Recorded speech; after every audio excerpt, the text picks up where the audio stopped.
You're listening to the Infinite Banking Mastery Podcast. Did you know that you could build a tax-free pool of wealth that's liquid and accessible all your life while building your retirement nest egg? Gain full control of your financial future and stop relying on the government and banks. The wealthy have already discovered this wealth-building secret. Now it's your turn to get financially secure without following the conventional wisdom that keeps you in debt to banks. Now here's your host, Valerie LaRocque. Hello, welcome back to Infinite Banking Mastery. One of the most common questions I hear when people are first learning about the infinite banking concept is, well, this sounds amazing, but where do I find the money to fund a policy? And the answer is oftentimes, well, it's already there. You're just spending it somewhere else. Today's episode is on how you may not need to earn more money to start building your banking system. Instead, you may simply need to redirect money that you are already spending, often on things you may not even value that much, or that you may lose interest in quickly. Today, we're going to walk through practical, real-world strategies to minimize your expenses and free up dollars that can go directly into building your policy and your future. First off, know where your money is actually going. You can't fix what you cannot see. Therefore, the first step is getting a clear picture of where your money goes every single month. You can pull up your last 2 to 3 months of bank and credit card statements or use a budgeting app. Most people are genuinely surprised when they see where their dollars are going. I've had clients who had no idea they were spending hundreds of dollars a month on subscriptions alone. That's money that is quietly bleeding out every single month on autopilot. Once you can see your spending clearly, you can divide it into 3 buckets. Bucket number 1, what's essential? Your fixed costs. Things like your mortgage or rent, your car or health insurance, your utilities, costs that are the same or roughly the same every month. Bucket number 2 are things that are essential but vary in cost, like groceries and gas. And bucket 3 would be lifestyle expenses. Everything you want but don't really need. The goal is not to deprive yourself of everything. It's more about keeping what you love and cutting what you don't love or don't truly need. The lowest hanging fruit would be subscriptions and memberships. Things like streaming services, gym memberships, magazine subscriptions or online subscriptions, app subscriptions, meal kit services. These are billed automatically and often forgotten entirely. I'm sure you or someone you know has had a gym membership before that was almost never used. I know I have. You start off gung-ho to go to the gym, and somewhere along the way, your passion dies off and you don't go anymore. This has certainly happened to me. Although not in recent years, I've been going regularly for about the last 2.5 years. So thank goodness, thank you very much. Because it's very important actually to keep moving as you age, or else you may not be able to in your elderly years. So it's important to keep moving. But don't have a gym membership that you're not using at all, just sitting around collecting dust. Another thing, just recently I had a charge go through for a shoe store that specializes in arch support for your tennis shoes or running shoes.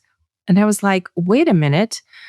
First of all, I thought it was only a $20 charge. I didn't know the charge was annual when I paid it. And then they charged me $50. So, of course, I canceled that ASAP. I also was receiving regular orders from a company that creates healthy frozen shakes. The shakes are great, but sometimes I wouldn't drink them fast enough. And before I know it, another kit is on the way. My sister was a grateful recipient of the boxes that I ordered and had too many shakes. I would say, hey, my freezer's full. This box is coming. Would you like all these shakes and drinks and healthy eats? Because I can't fit them anywhere and I need to finish the ones I have. You should ask yourself, when did I last use this? And if you can't remember, it's probably time to cancel it. You should definitely cancel or pause anything you aren't actively using because you can always restart it. The average American household spends over $200 a month on subscriptions, and many don't realize it. The next step, dining out. This expense adds up the fastest. and is one of the most controllable expenses in most budgets. If you're one who eats out a lot, reducing those restaurant meals can free up hundreds of dollars a month. And this isn't about never going out to dinner. It's just about being intentional. Choose the experiences that you truly enjoy and stop paying for the ones that are just habit or convenience. You should prepare your food or cook at home as often as possible. And of course, it tends to be healthier anyway. For every lifestyle expense, you should ask, does this spending bring me real joy or value, or is it just habit? You should keep what truly matters and eliminate or reduce what doesn't matter. Your small daily habits, such as coffee shop runs, impulse purchases, Amazon, convenience fees, can easily add up to thousands annually. My kids go to a small private school, and their convenience fees at the school are significant. I had enrollment fees for $400, and it was going to be $413 if I chose to pay online. So I decided to be archaic and write a check. I can use that $13 somewhere else. I would rather not spend $13 simply for the opportunity to pay online. And I know some of you out there are thinking, checks? Checks? Who has checks? Well, Valerie. Valerie has checks. And every so often, I will use one. It's not that often, but if I really need one, I will use it.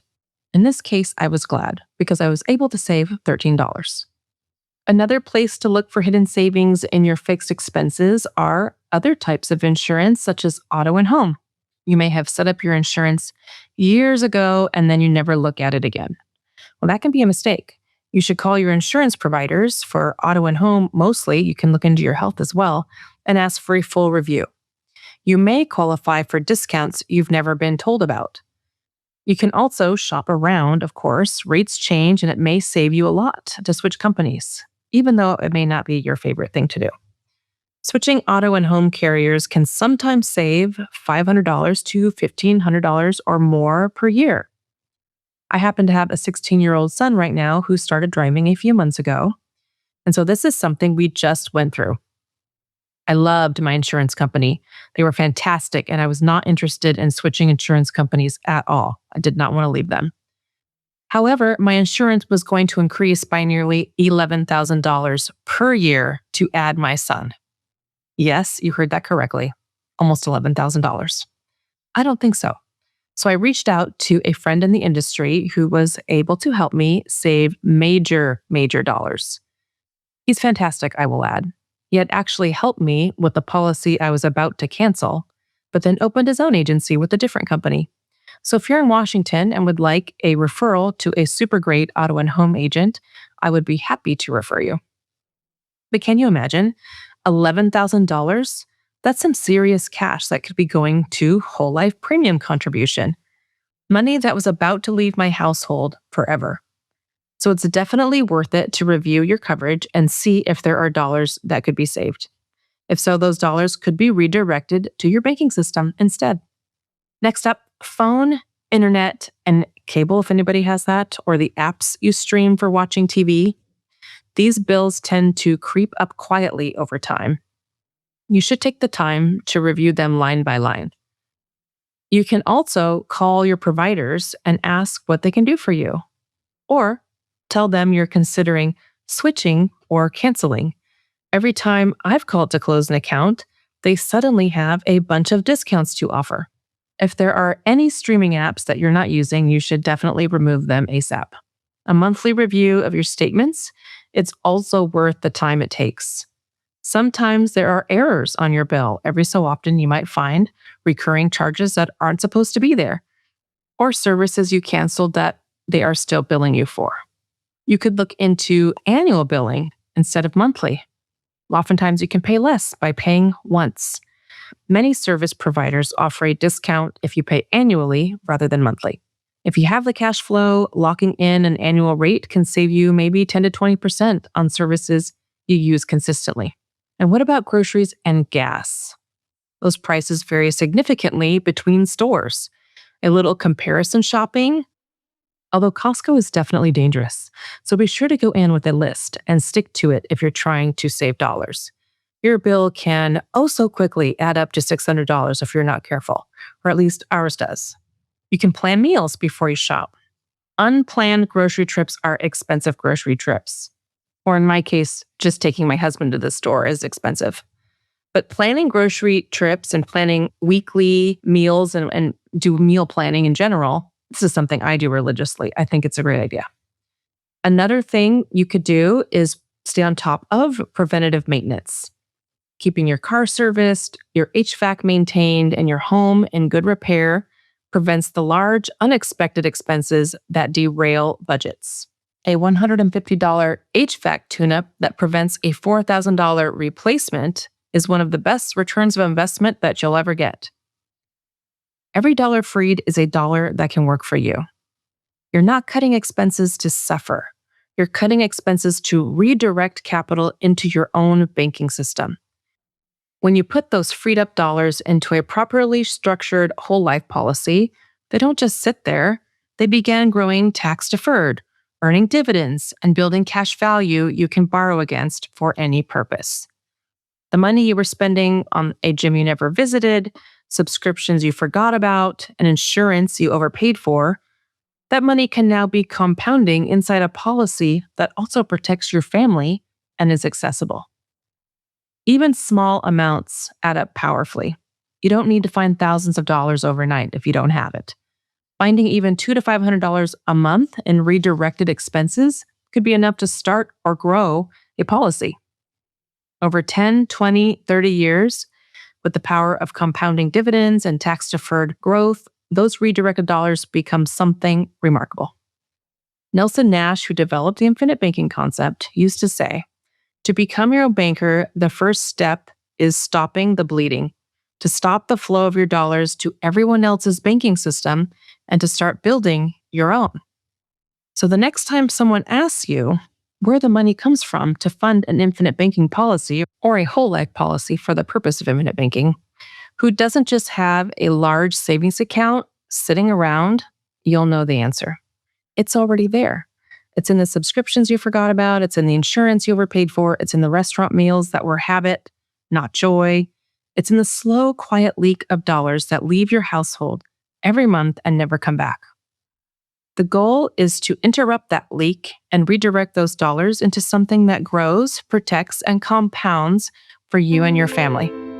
And if you'd like help looking at your own budget and figuring out how much you could realistically redirect into a policy, I would love to have that conversation with you. Reach out to me at valerie@alphaomegawealth.com and let's find your dollars together and get your banking system started. Have a wonderful week.